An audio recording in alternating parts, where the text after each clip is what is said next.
Hey guys, what's happening? It's Matt Wenning at winningstrength.com, and today we're going to talk about why your bench press sucks. Now, if you need more advanced training, then go look at the website where we have the new bench press manual, which lays out 36 weeks of training. So whether you're beginner, intermediate, or advanced, this manual will help you out tremendously. So let's get to it. Lately I've been living like I can't take a loss. They ain't wanna help me, that's what made me a boss. You can't kill my confidence, I think I'm the man. We don't give a that's what they don't understand. I'm back again like flu season. I broke records while loose leafing. I'm coming down my roof, leaving. Don't give a I don't care. Did the by my lonesome. No wonder now I'm on one. No shortcuts on that long run. All I really want is my share. The bench press is one of those exercises, it's a love and hate relationship for a lot of people. Some people, like myself, was a genetically good bencher. It doesn't mean I didn't have my limitations or had to learn more to get stronger, but I got pretty strong without knowing a whole lot, whereas some people, they always seem to struggle around the 250 to 300 rep or pound range. And that's who we're going to talk to today. Now, if you're stronger, it doesn't mean that this stuff doesn't apply.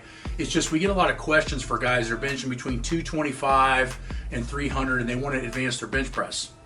So the first thing that I think is one of the biggest issues is your technique is off before the bar even starts the descent. Now, what does that mean? Well, that means that when you take the bar out, certain muscle groups need to already be locked in. So let's look for an example in this video.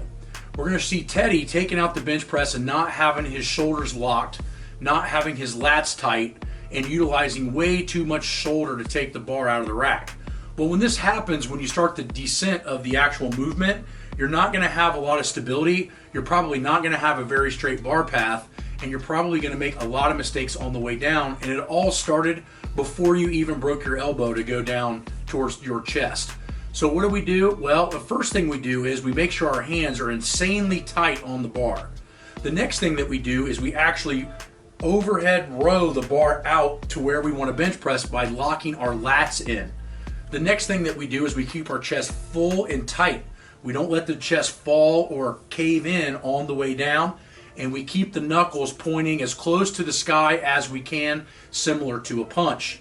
We find that a lot of times that the technique, when they first take the bar out, the wrists are already rolled back and the weight is already on the anterior delt and not on the tricep and the latin serratus muscles. Make sure you understand this. The next thing is that at this particular strength range, which I'll consider beginners, is that you're bouncing from program to program.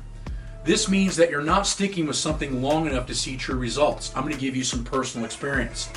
The year was 1999. I go over to Louis Simmons' gym at Westside Barbell. And I go in, I'm a 500-pound bencher, so I'm not weak by any means. Now, when I show up to that group, I'm the weakest guy in the group by a decent amount, probably I'd say 30 to 50 pounds. But what I found is that a lot of the guys were giving me advice that I needed more tricep work and I needed to start implementing speed work. I had never seen speed work before, and it was 1999. Most people hadn't seen speed work either. So George Halbert and those guys were teaching me the speed work and how to do the heavy triples under max explosiveness, right? Get the right weights dialed. 8 months later, not 2 weeks later, not the next workout, 8 months later after doing what they said, not seeing any real initial progress, I took a small 5 or 10 day deload and smashed a 550 bench press. My bench went up 10% in 6 months. To me, at that level, that's pretty damn good. Now, what does this mean? This means that I was patient. So I stuck with what the guys told me to do. I didn't falter from it, and I didn't go away from what they were telling me after not seeing results after 1 week. You would be completely amazed with some of the people we've seen sign up for online coaching or ask us on stuff at Train Heroic or Patreon. Hey, I've been doing your program for about 3 weeks and I'm not seeing any progress. You got to be fucking kidding me. At the end of the day, you need to be patient and stick to the program. Now, do we feel and believe that how we train is optimal? Yes. Why? Because we can back almost everything up that we do by science papers and stuff that we've read and stuff we've experimented with for at least 20 years. But it doesn't necessarily mean it's always the right way for everyone.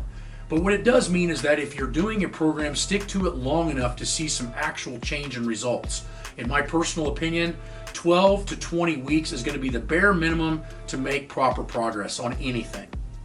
The last and one of the other more important things I think why your bench press may suck is that you're emphasizing your training on what you see in the mirror. This means that when you walk by a mirror, what are the first muscles that we see? We see pecs, anterior delts. We see all these front chest muscles. We believe, due to reading and studying bodybuilding articles and magazines, that the bench press is a chest exercise.